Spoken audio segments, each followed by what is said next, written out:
Hey guys, Mr. Jenkins back here with 6-7. This will be our second to last new lesson before we start to study for the next test, or the penultimate lesson, if you will.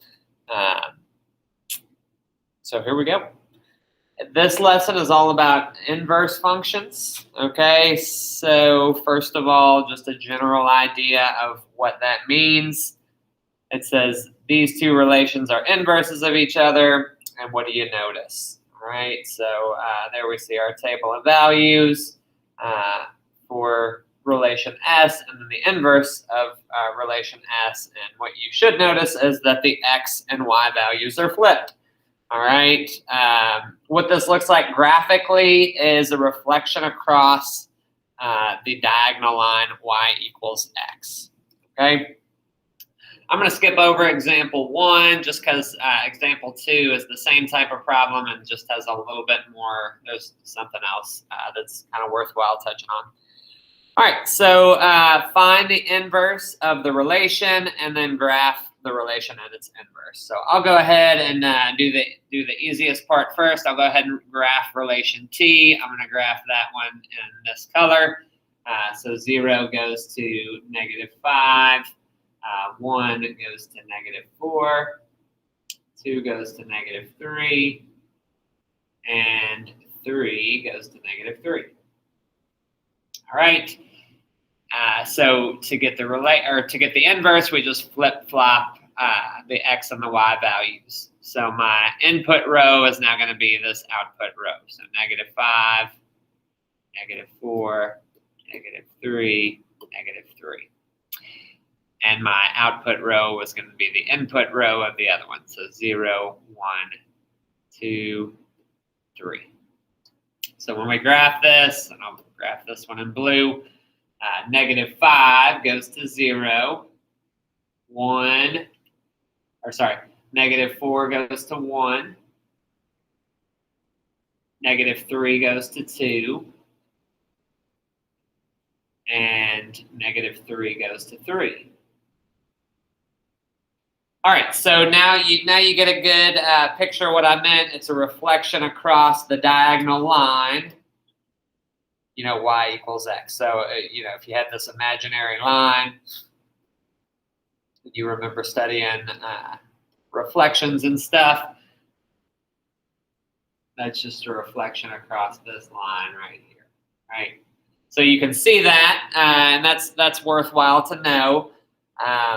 Also, another thing that we see in this particular example, it says, is the relation a function? So, graphically, it passes the vertical line test. Also, I can tell there are no repeated inputs.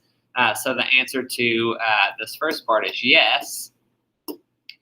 Is the inverse a function? That one would be a no. All right. So just because a relation is a function doesn't mean its inverse is, right? It fails the vertical line test right here. Or we could say that the input -3 maps to 2 and also to 3.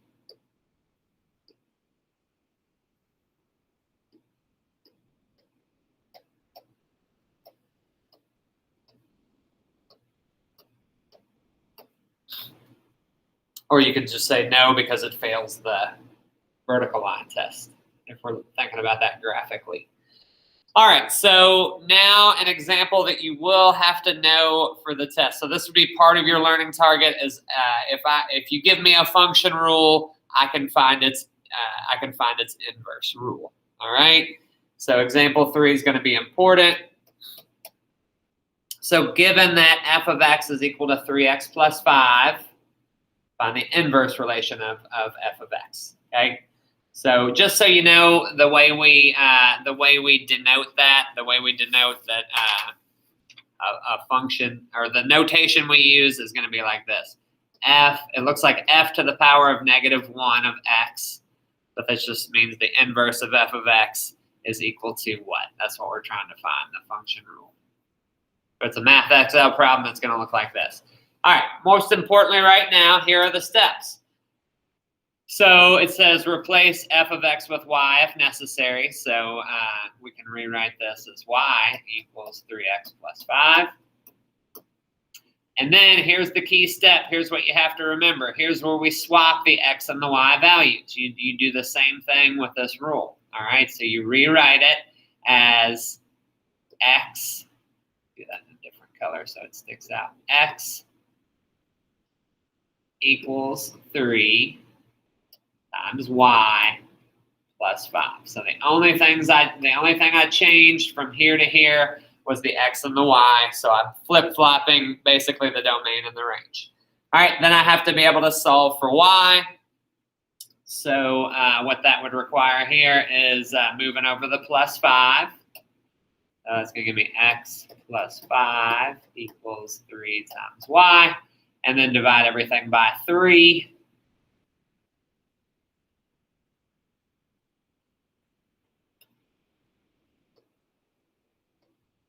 So you could write that as y equals the quantity x plus 5 over 3.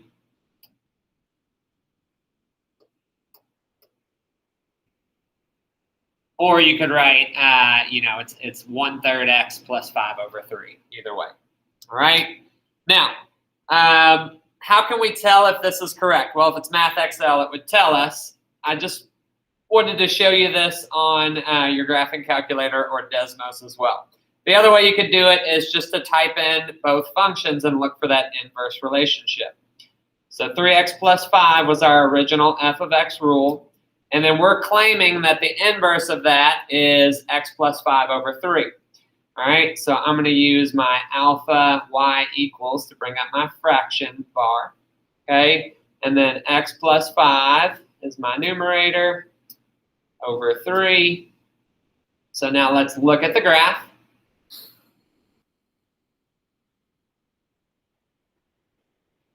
All right, so graphically, does this appear to be a reflection across, this line y equals x? That's kind of hard for me to tell. Here's what I like to look at. I like to look at the table. So remember, if you do second graph, you can look at a table, and then you can look at, things like this. So on our original, -4 goes to -7. So on our other one, that means -7 should go to -4. So then you go up to -7, and it does not. X minus 5.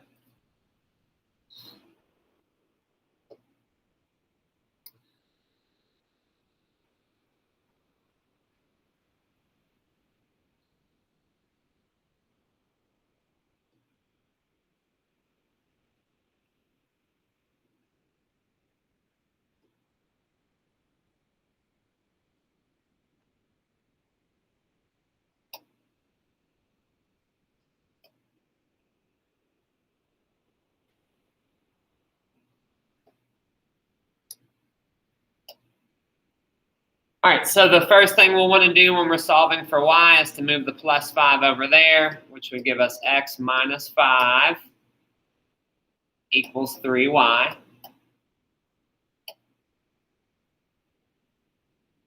And then we can divide everything by 3, which is going to give me y equals x minus 5 over 3.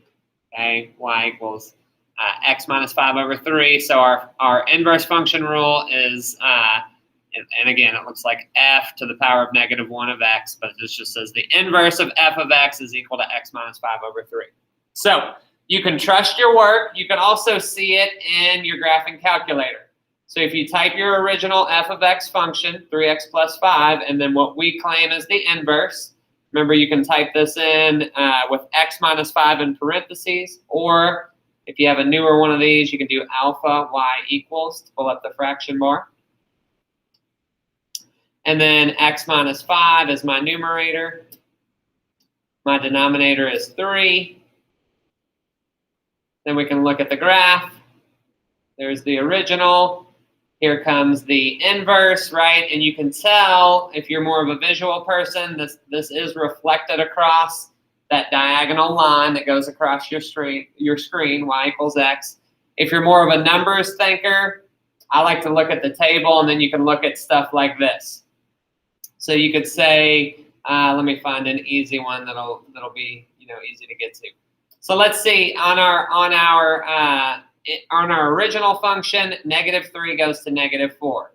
So that means on our inverse that -4 should go to -3. All right. So if we looked, -4 goes to -3 on the inverse, if that makes sense. Okay. So inverse -7 goes to -4. That means on our original, -4 should go to -7. So I like to look at it that way to kind of check my work. All right, I'm going to leave B for you. And I did want to show both of the quadratics. Okay. So this one says y equals the quantity x plus 1 squared. All right. So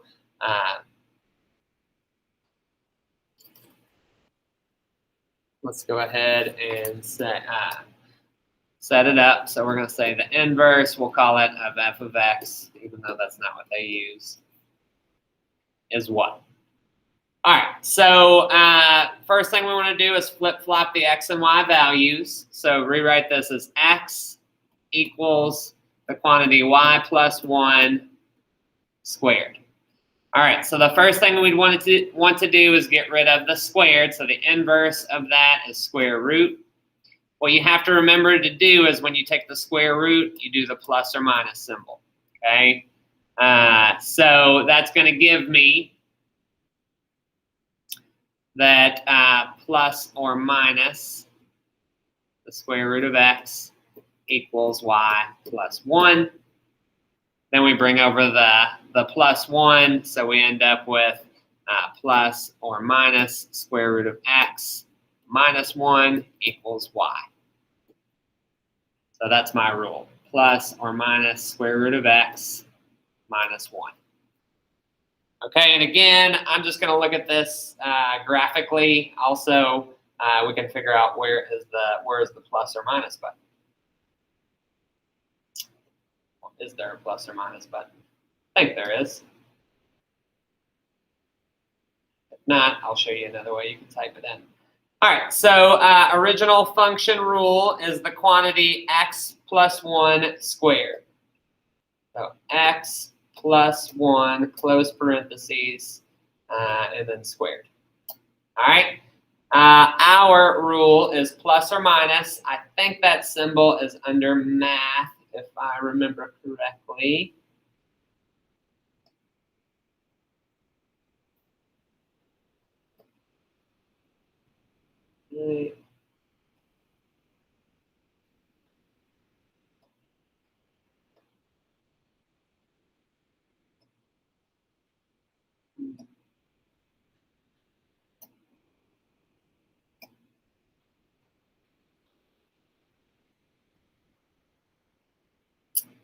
Okay, I am forgetting where the plus or minus button is. If anybody remembers that, you can let me know. But if you can't find it, here's what you can do. You can type in. You can type this in as kind of two different pieces. Okay, so you could do the square root of x minus 1, and then negative square root of x minus 1. So that'll give you at least a picture of the graph. So we can see our original function and then our inverse, right? So we can tell it's flipped across this, right? So visually we have that. It's going to be harder to look at the table since I wrote those as two different rules, but you could figure that out as well. So it also says in this one, is it a function, right? So on our previous example, we had 2 lines. So this one would be a function. I forgot that part. This one, though, I was reminded here, when we look at our inverse, this one fails. That sideways parabola fails the vertical line test, so this would be not a function. Whereas the original rule is a function. Okay. So we'll finish our last one real quick, and then maybe do a couple more examples. All right. First thing we want to do, and I'm going to skip the graphing calculator part just for brevity purposes here. First thing we want to do, flip flop our input and output variables. So x equals 4y squared minus 5. All right, so I'm going to move over the minus 5 first. So you need to pay attention to my order of operations when I'm solving for these variables. Then I'm going to divide everything by 4. So that would give me the quantity x plus 5 over 4 equals y squared. And then we're going to take the square root. So my final function rule here would be plus or minus the square root of x plus 5 over 4 equals y. Okay, now there is one thing that needs to be simplified there, which is the square root of 4. Remember, you never want a radical in your denominator, so it's nice that that's a perfect square anyways. So my formalized final answer would be inverse of f of x, or my inverse function here is plus or minus square root of x plus 5 over 2. All right, so that one may be a little trickier. All right, I'm going to skip example 4. As always, it is on the notes. And on is it a function or not, you'd want to punch that into Desmos or your calculator. This would be another sideways parabola, so this would be not a function.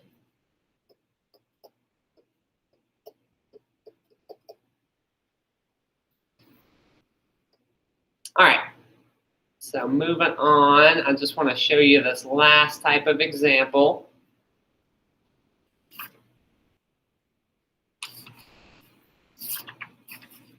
I'm going to skip over all the graphing stuff and just get right to this last one. All right, so you'll have a question on your test that says here, prove whether or not these are inverse functions of each other, right? So in other words, is f of x and g of x inverses, right?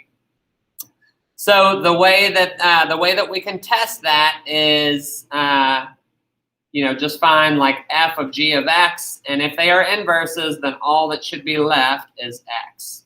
All right. So that's the way it works. That's what we're looking for here. All right. So let's go ahead and check that out.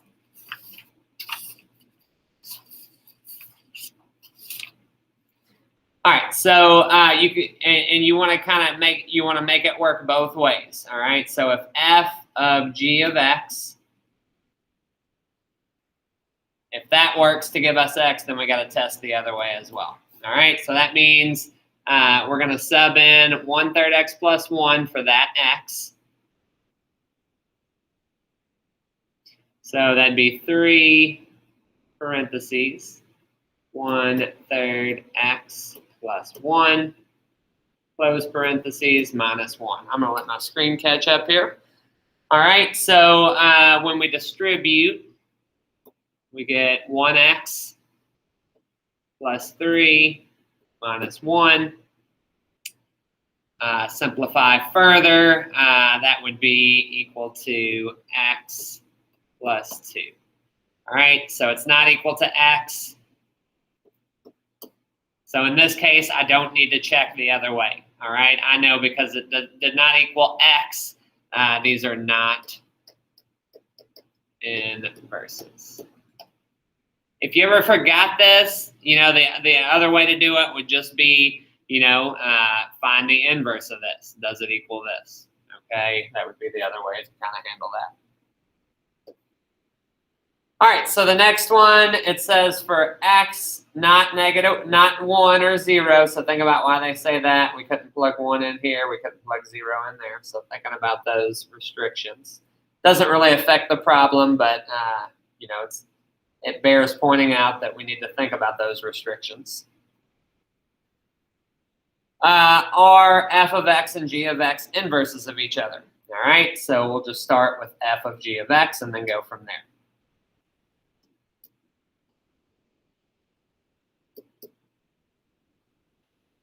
Okay, so f of g of x just means we're going to sub in the rule for g of x right there. Which kind of looks complicated, but let's see how it shakes out. All right, so we get 1 over the quantity, 1 over x plus 1.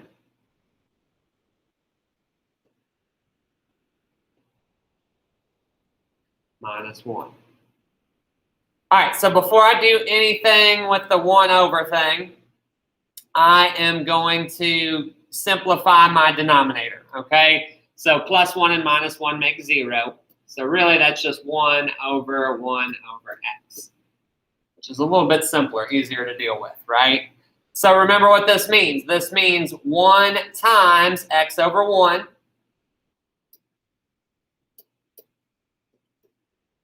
and then 1 times x over 1 would, of course, be x over 1, which is x, right? So this one checks out. F of g of x is equal to x, right? Now we need to check it the other way. So what about g of f of x? Does that give us the same result? That's the next question. And if so, then these are inverses of each other.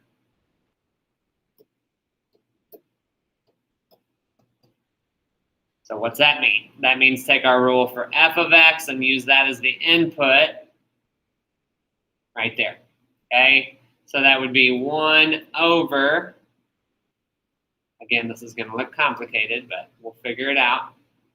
1 over x minus 1. Wait till that pops up. And then plus 1. So we need to deal with this nasty looking fraction first, right? So again, think about what this fraction means. It just means 1 times the inverse of this, right? So really just the inverse of this. So really this just means x minus 1 over 1. So x minus 1 plus 1. X minus 1 plus 1. And of course, that simplifies to x, right? So it checks out both ways. So we have just proven that, yes,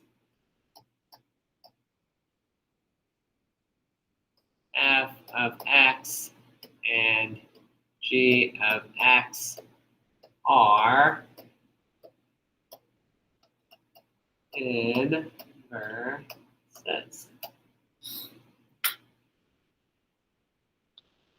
And again, if you forgot kind of how to handle that, the other thing you could do is just write x equals 1 over y minus 1, and then try to solve for y. Okay, which wouldn't be the easiest thing in the world, but this is the way you want to kind of tackle these if you can remember it. All right. So I'm sure you'll have questions on this. I'm giving you a Q&A day on Friday, so you'll be able to ask questions about the practice set. But hopefully this video is a good start into you understanding this lesson. Thanks, and have a good one.